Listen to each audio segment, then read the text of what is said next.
Hello, my name is Steve Stone. I'm the director of the Mental Health and Recovery Board in Ashland County, and I want to thank you for taking a few minutes of your time to join me and some of my colleagues as we express our appreciation for the important work that you do.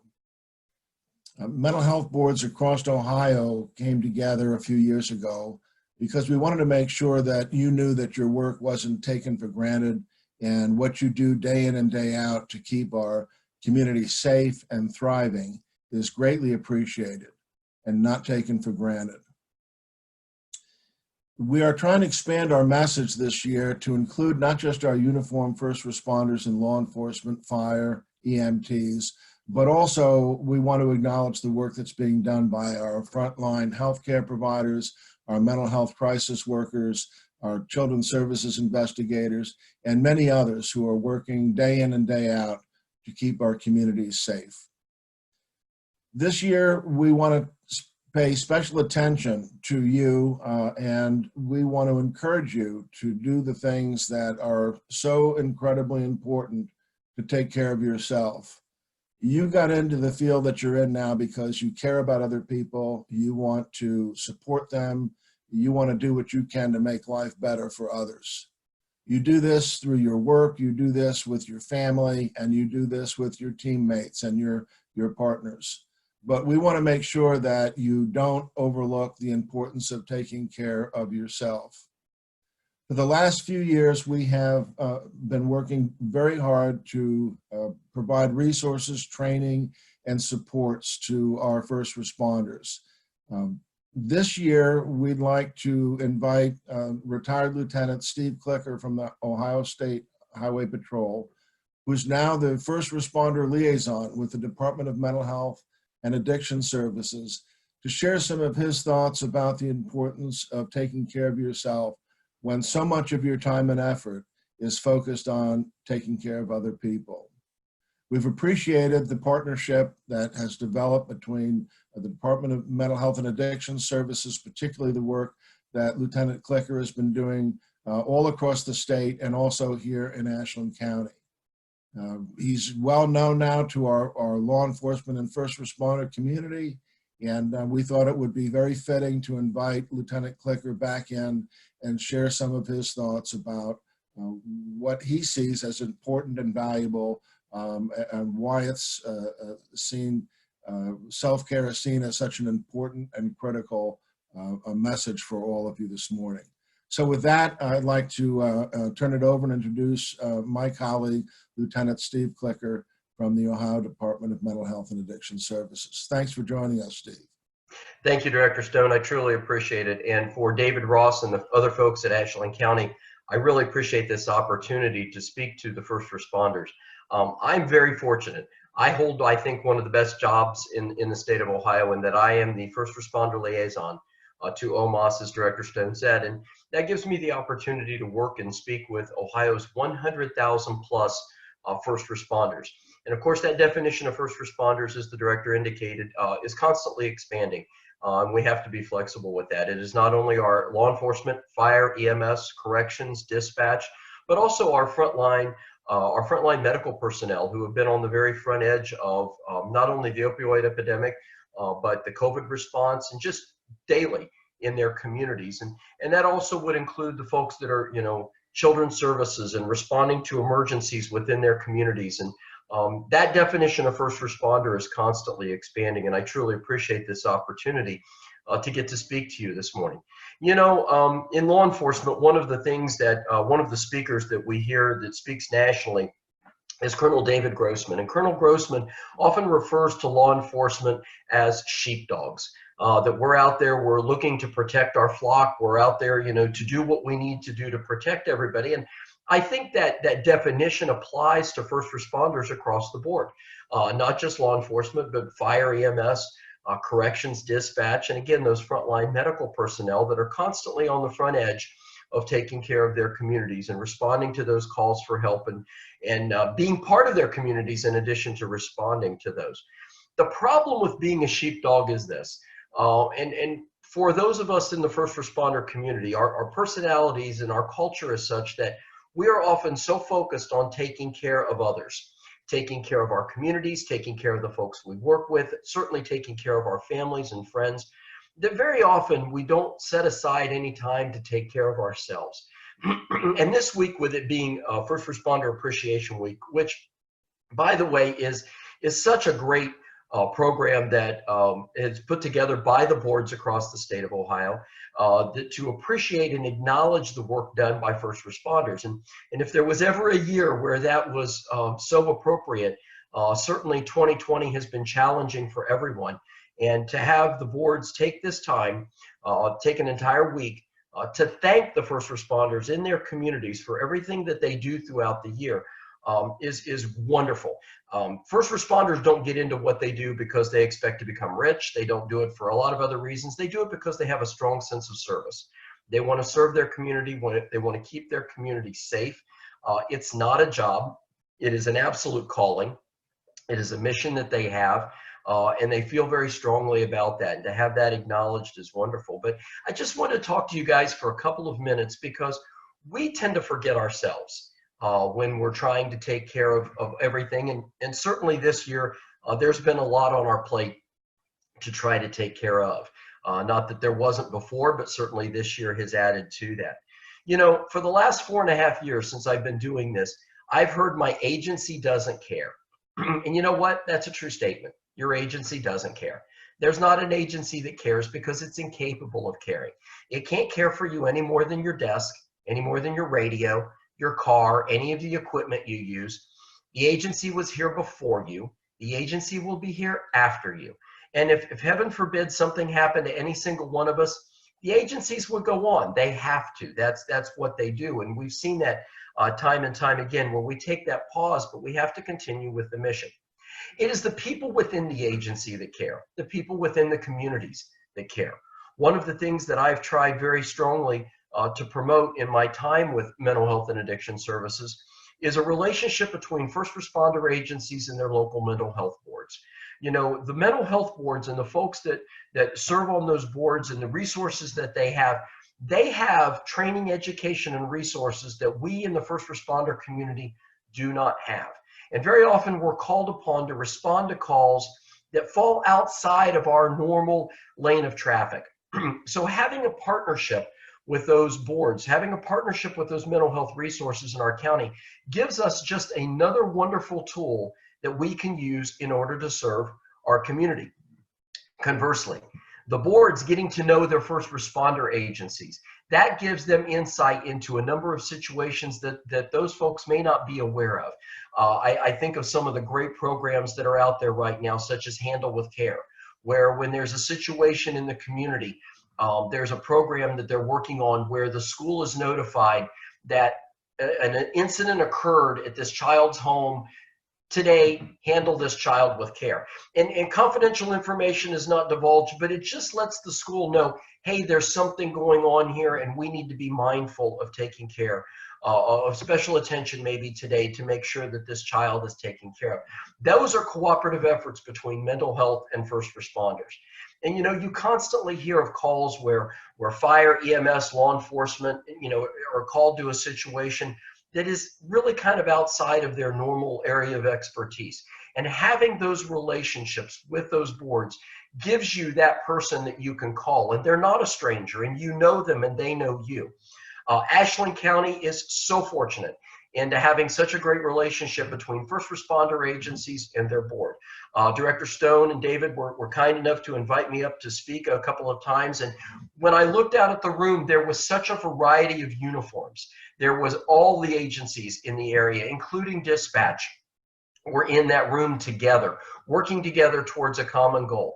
And it was wonderful. You know, Sheriff came in and actually spoke to the group, and it was wonderful. And that doesn't happen overnight.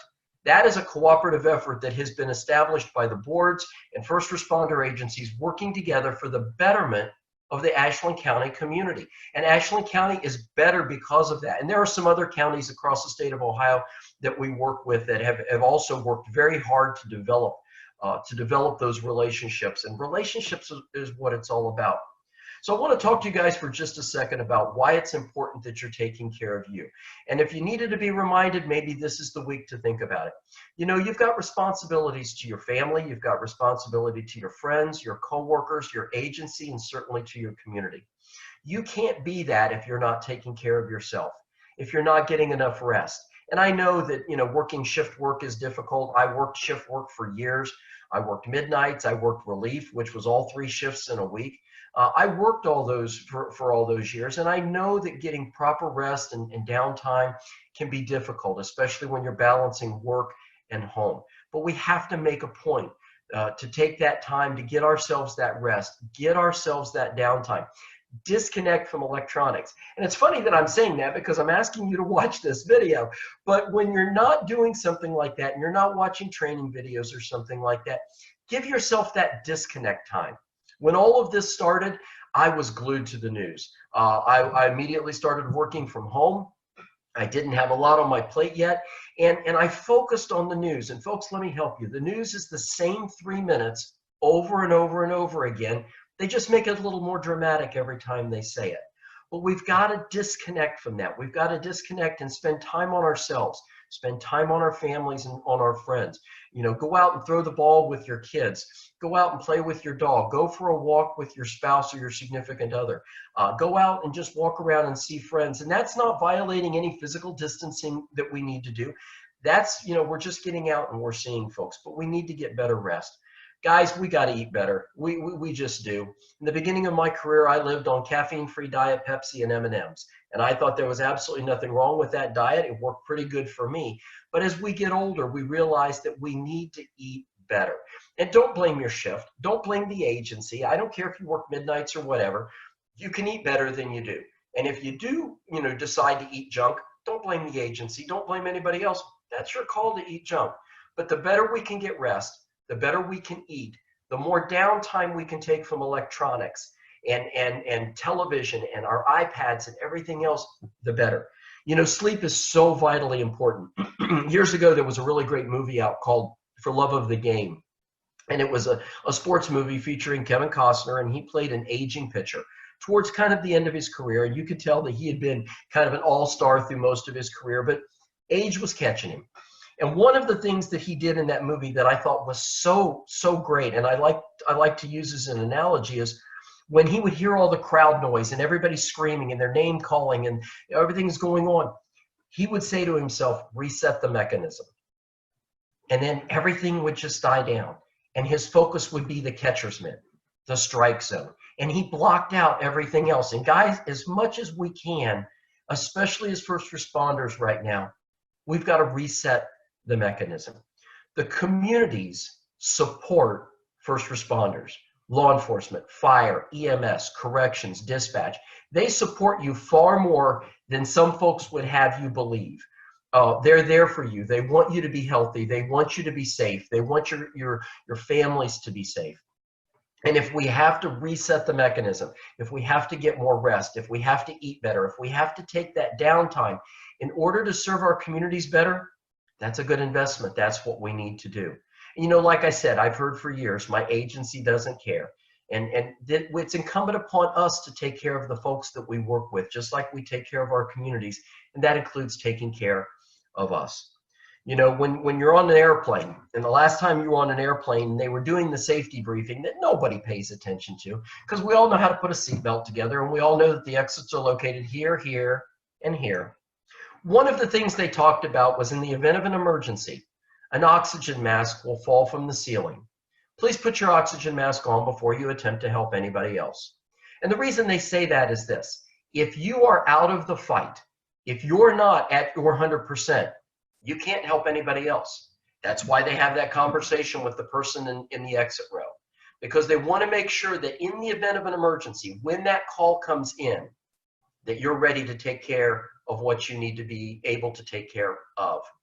You know, if I go to a fast food joint this afternoon and I order a sandwich, and I ask the young person not to put pickles on my sandwich, and they do it anyway. Nobody's hurt. Nobody goes to the hospital. Nobody's injured, and certainly nobody dies. I pick the pickles off my sandwich. No big deal. You are first responders, police, fire, EMS, corrections, dispatch, frontline medical. If you make a mistake, possibly somebody doesn't go home. And that's not trying to be dramatic. That's just a simple acknowledgement of what you do and the value you have in your community. Your community depends upon you to be 100%. You don't get to have an off day. And whether that's fair or not is irrelevant. It is a fact. You don't get to have an off day. And you owe it to those people. You owe it to your family. You owe it to your coworkers to be 100% every day and do everything you can to be 100%. So I like to tell this story, and you know, first responder was standing in a hole, and he was standing down there, and he's looking around, and a gentleman walks by, and he says, you know, what are you doing? And he goes, well, sir, as you can see, I'm stuck in a hole here. And he thinks for a minute, and he takes out a prescription pad, and he writes a script, and he tosses it down in the hole, and he walks away. Pretty soon, a woman walks by, and she says, sir, what are you doing? And he goes, well, ma'am, as you can see, I'm stuck in this hole here. She thinks for a minute, and she folds her hands, and she closes her eyes, and she says a prayer, and she walks away. And the first responder thinks, well, I appreciate both, but I'm still stuck in this hole. Pretty soon, another first responder walks by, and she looks down in the hole, and she goes, knucklehead, what are you doing? And he goes, are you blind or something? I'm stuck in this hole down here. She thinks for just a minute, and she jumps down in the hole with him. Oh my God, he says, why would you do that? Now we're both stuck down here. She goes, yeah, but I've been here before, and I know the way out.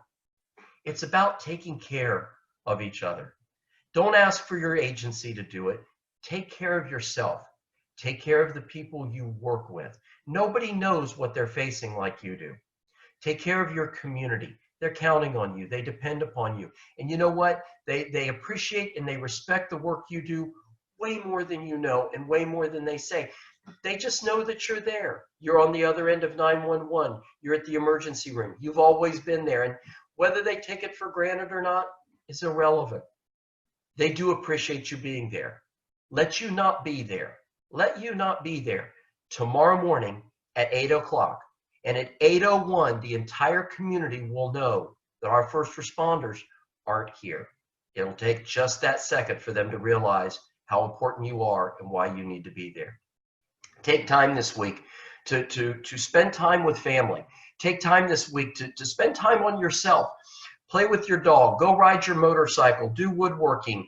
Do a puzzle. Watch television. Spend time with your family. Do something for you this week. Smile. If there's ever been a time that we need to set aside time to laugh and smile and be happy, it's right now. It's not going to happen automatic. It's going to take effort. It's going to take work. You're more resilient than you think you are. You are far stronger than you give yourself credit. If you weren't, you wouldn't have lasted the first week in your job.